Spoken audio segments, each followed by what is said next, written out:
Kita naman ng Panginoon kung ano yung laman ng puso natin, kung totoo ba o hindi yung ating paghingi ng tawad sa Kanya. Alam ng Diyos yan. Kaya wala tayong may tatago kung totoo yung ating paghingi ng tawad sa Kanya. Hindi natin ito maililihim sa Kanya. Yan.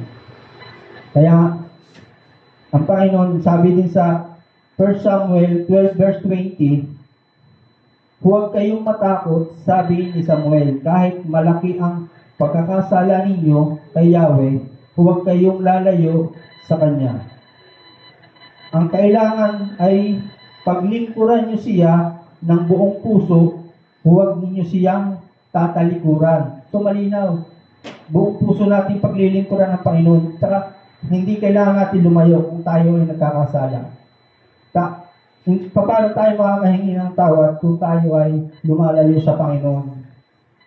Dapat ay dapat nga simula nung nakakilala tayo sa Panginoon, simula nung tinanggap natin ang Panginoon, dapat may ipakita natin kung paano tayo tinawag niya, yung paglilingkod natin sa Kanya. Dapat ay taos sa ating puso. Yan.